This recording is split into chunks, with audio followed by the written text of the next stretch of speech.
if we procrastinate, doesn't that mean we're just lazy? I'm Diane. And I'm Rebecca. This is Headflex.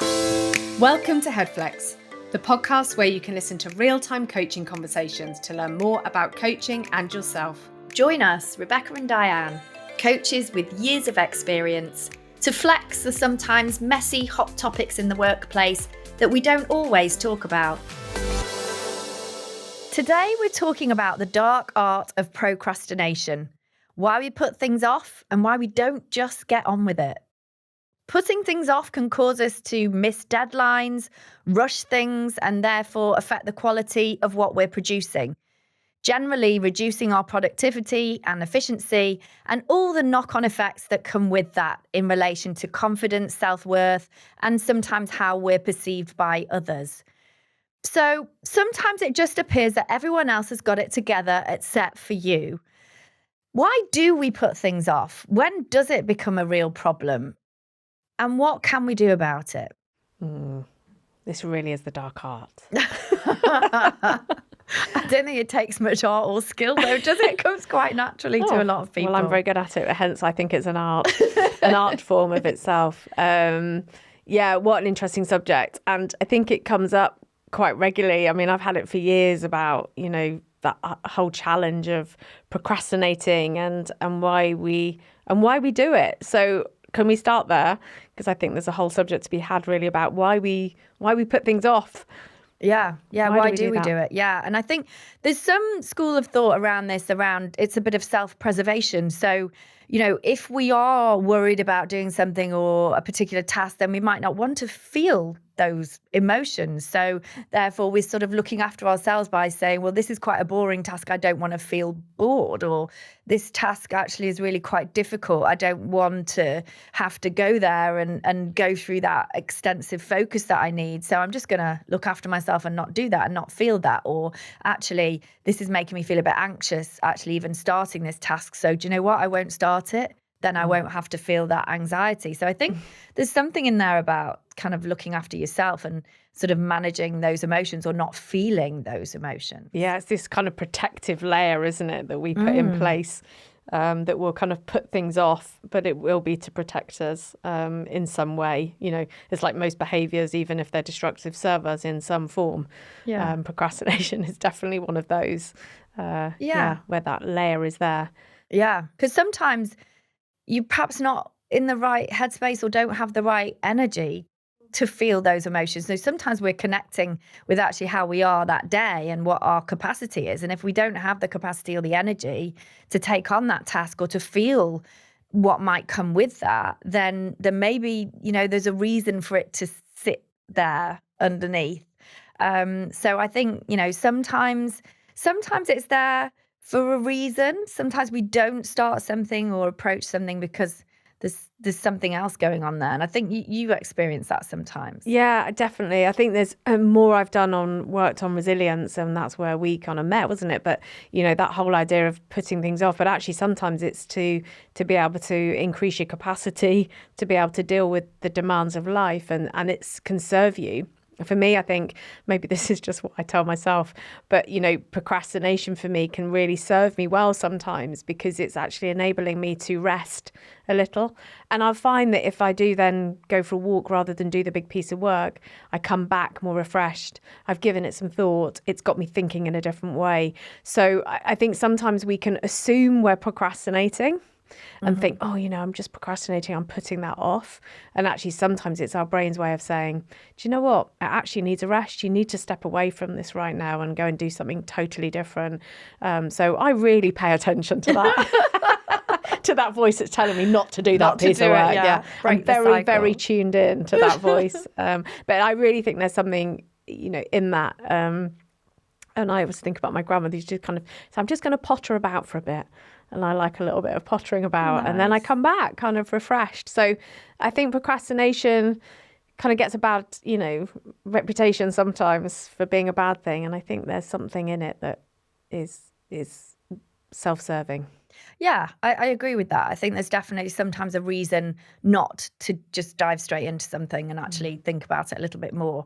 And I think it's when we're starting to put things off. And I think sometimes perhaps something that people might connect with a bit easier is when we're sort of putting things off that we really don't need to be putting off, and there isn't really a reason why we're procrastinating over something. And there is an absolutely brilliant TED talk by Tim Urban about procrastination. It is one of my absolute favourites. It's like, it's only about 12 minutes or something. Honestly, it's brilliant. And it's all about procrastination. And he talks about the self-gratification monkey, which basically is saying that you're getting rewarded by doing something else. Maybe you don't value the reward that you get from, doing the piece of work that you're putting off, or whatever it might be that you're putting off. But doing something else, like a bit of scrolling or even a bit of cleaning, yes, or I don't know, probably for me, a bit of cooking. I'd much prefer doing that than perhaps putting off something.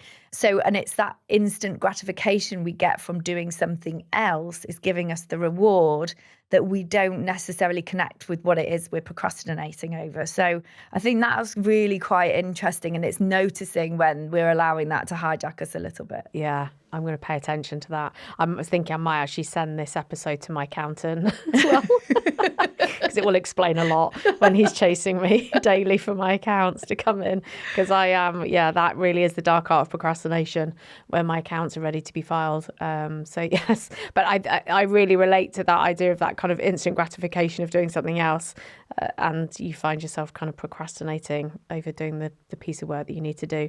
My house is never cleaner than when I have a kind of low reward task that I need to do. It looks sparkly clean. So yes, I think there's many reasons, aren't there, why we put things off. And I think sometimes it's because it's unclear. And that's what I've found a lot in coaching. If I'm talking to people and they're saying, I'm really, I'm getting myself in a bit of a spin because I'm actually putting things off and I'm not getting down to work, and I'm finding myself working really late at night because I haven't started something sooner. And then when we've actually done some work around why that is, often that can be because it's unclear, or because they're not quite sure how to, or what to do, or where to start. It's always, I don't know about you, but if I've got a plan, then I'm fine. I can get going. If I've got a plan, I'll start. And it's when somebody doesn't have a plan. And there's a lot that can sit behind that, and that might be a poor relationship with their manager, where they don't feel able to ask for those clarification questions. Could you just help me with this? Or actually, there's just a few things here I'm not clear on. Lovely. Get clear, get the clarity, get on with the task. And so I think often it can come from there, and that's when we might talk about managing up a little bit and making sure that we are able to be in a position to think about the questions that we need to ask before we're able to start something. Because I think sometimes procrastinating actually has a deeper layer to it, which can relate to the fact that we're not really sure what we're doing, and there's something there that's suggesting we're not comfortable mentioning that or suggesting that and showing what might be perceived as a weakness. Yeah. So I mean, we've been quite flippant in parts in the first section, but actually it can become a real problem, can't it? Procrastination. And it's making me think about times that you've kind of seen where this has become a real problem for somebody, that we've had to work with them on. Yeah, and I think sometimes it can become almost a self-sabotage, if they're worried about maybe asking those questions or appearing vulnerable in front of others, or showing perhaps they're not as capable as they want to be perceived as, they can therefore not put themselves in that position. So they continue to put things off and don't sort of cross that first bridge that they need to get to the starting point. So I think when we start to get in our own way in that respect, or not address it, then it can become a problem, because then it becomes a habit, and it becomes a behaviour that we're really quite comfortable with, and hard to break. Yeah, that is really hard, isn't it? Where actually it's safer to procrastinate and stay here than it is to try and do something that's out of your comfort zone. So then it really does become a way to put something off And but you end up self-sabotaging, don't you? Because then you're not putting yourself out. You're not doing that piece of work. You're not asking for the help, and therefore, reputationally, your performance starts to be seen in a different light, which is never a good thing. So, yeah, I think as coaches, isn't it, we're always sort of paying attention to when there's something going on here, when people are talking about procrastination and how it's really getting in the way. It's like, okay, we need to kind of sit here a little bit. With it, and it might be fine, and then there are other times when actually this is hard. And I think what you just said about habits there, when it becomes habitual behaviour, you can really easily get into those habits, can't you? That form very, very quickly when you've got something that you don't want to do. And I think, looking at that the other way around, if you're a manager and you notice that habitual behaviour in people in your team, why are they continually putting things off, slow to start, procrastinating over something, taking longer than you would have expected? Maybe start with yourself. Is it something that I haven't made clear enough? Are my expectations not out there? Have I not given a full enough brief? Am I not allowing that person to feel comfortable enough to ask some questions? Is it sometimes you've got to look at yourself before you kind of judge others for their procrastinating behaviour. I don't know if you've seen examples of that. Absolutely. And I think that whole idea of actually where does the leader's responsibility sit with this as well, which, if you're talking about how leaders can have more regular kind of coaching type conversations, this is a classic one for that, isn't it? Because rather than saying, you need to do X, Y, and Z and you keep missing this deadline or you keep putting things off, it's saying, look, listen, I've noticed that you've kind of put this task off 2 or 3 times and we've had this conversation. Talk to me, what's getting in the way of you being able to start it? How can I help? And so just that moment creates a really lovely coaching conversation and can help somebody stop the procrastination cycle, which is damaging things. But it requires the leader to have that self-awareness in the first place to then think, actually, what could I be doing differently, rather than criticize the lack of movement on this piece of work, get into that cycle of managing for the performance rather than the potential of somebody, which is always a dangerous place to be. As a manager or a leader. So yes, I think that that piece around how you manage those relationships and do that is really important. Yeah, I think so. It's that sort of offering help rather than judging somebody for not asking for help. If someone clearly is procrastinating, maybe they need some help. Maybe there's a reason they're not asking for that help. So offer and offer in a genuine way. I think, that definitely does make a difference because you really can get stuck in cycles with this. And we've seen it, and I've certainly seen it where, I might be talking to somebody quite senior and doing some coaching with them, and they're worried that they're not getting the best out of the team. And, it might be, this individual in particular, they're not working. They take such a long time to get started on stuff. When they're in and they're focused, they're great. In fact, they're brilliant. But actually, they just take such a long time. So what I'm going to do is I'm going to give that work to somebody else because then we're going to be in a better position to progress with it. And you would wind that back and say, hang on, what did you say about their work? Well, it's brilliant. Okay. So why don't we find out how we can get more brilliant work out of this person rather than disempower them by taking things away from them?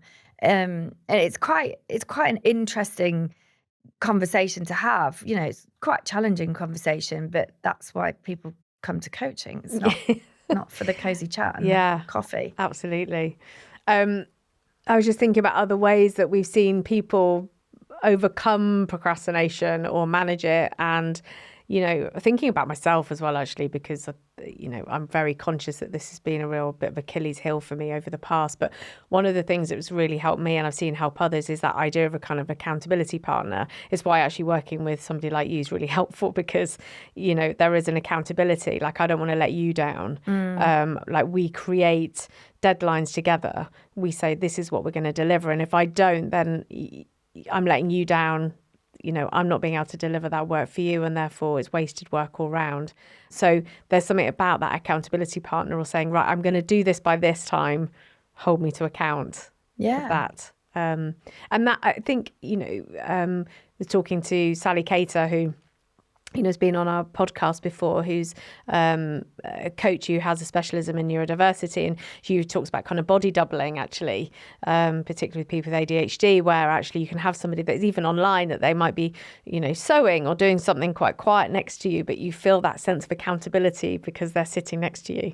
Yeah. And there's some comfort in that. While you do a task, isn't it? So you set yourself a task and you say, well, I'm going to do this, and somebody's just there with you, and because they're there, you do it. Yes. It's interesting psychology, but I think it's the same for so many things that we do, that, some people are really good at holding themselves to account, just setting a deadline, or, giving themselves like diary blocking and things like that, things that we talk about perhaps in time management. Again, another pod if you want to look at that one.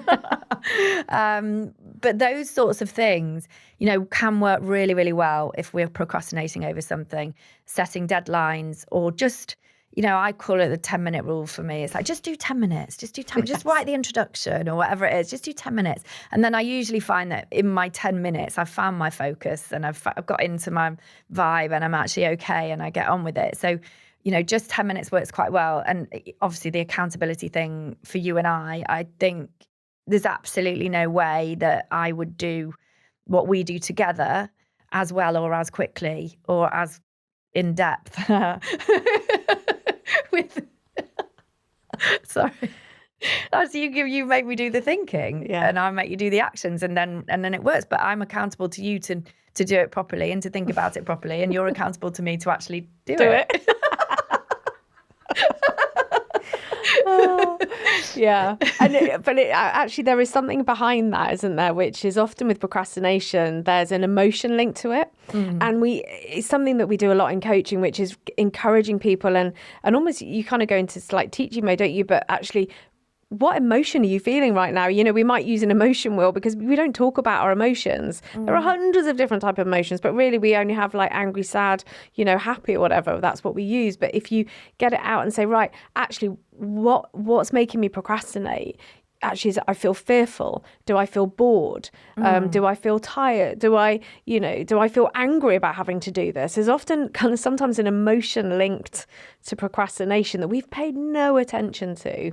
So again, that sort of deepening of awareness of like, what is it that we're feeling about this piece of work or what's happening there that we can then start to address. And that's often where the coaching is. It's not around, the sort of procrastination itself, and we might give some tools and techniques, but it's like, okay, what's really going on here? What's the emotion linked to that we need to start working through, that then you can move forward with that piece of work. So I think emotion and procrastination is a really interesting subject. Yeah, and I think we'd sometimes start with the physical on that as well, because sometimes it's really hard to connect straight away with your emotion, isn't it? But you can connect with a physical feeling, and sometimes it's quite nice to start there. How does it actually feel in your body? And so people look at me and go, what? What are you talking about? What are you talking about? But actually, that is easier to connect to than sometimes what the emotion is, because you often feel it first, don't we, before the emotion comes. So, yeah, like your stomach's gripped or your jaw. Mine's in my jaw, like I really properly feel it in my jaw. I was listening to somebody the other day that said, notice when your tongue stuck up the top of your mouth. And I was like, oh my God, mine is right now. So yes, I love that prompt to really think about kind of where you're holding it in your body. The other thing that I think you can clearly tell this is a subject I think a lot about. And another thing that I do. But I've noticed that I love working at home and I've got some big thinking pieces of work to do, but I spend a lot of time in London going between meetings. And I find that in between meetings, if I go and sit in like a bookshop cafe, for example, I can get through so much work. There's something about the environment for me which is really powerful, where I can hear people's voices, there's chatter. I'm not really paying attention to it unless it's a really interesting conversation, in which case I do procrastinate because I'm then tuned in. But often I just get through so much work within a much shorter period of time than if I'd sat at home, because I'm thinking, oh, I'll just go and do this, and I'll manage to put it off. So I think that like the environment people are working with, more and more people working from home. Yeah, I think that's huge. Take the distraction. If you are prone to distraction, or this particular task, I will be prone to distraction, go somewhere else to do it. I know I've done that recently, gone into our office where there are other people and there isn't anything else to do but sit and do my work, because that's what everyone else is doing. And actually, it's surprising how just that shift in environment, I know people that regularly work from home and then make some shifts and changes and sort of share an office with someone, even if it's just once a week, or or go to one of those shared office spaces. And it's amazing how much more you get done because there's nothing else to do. Yeah, absolutely. So so should we think about our questions then, so people can stop procrastinating and get on with some reflecting? Yeah. So let's start thinking about this one. So each episode, we offer 3 coaching questions to help you self-coach on the subject we've discussed. Time to pause and have a think about how you can use what you've heard today in your working life, and perhaps with this one in your personal life too. So question 1, what have you avoided doing today? Question 2, what would help you break the cycle? And question 3, are you feeding someone else's habit of procrastinating through lack of clarity or being unapproachable? So this week, take a positive step towards breaking the cycle of procrastination. Please do comment below if you have any hints and tips to share about how you've managed your own tendencies to procrastinate. And if you're thinking about coaching for your team or your organisation, do drop us a line. We'd love to have a chat. And of course, please subscribe and follow the show.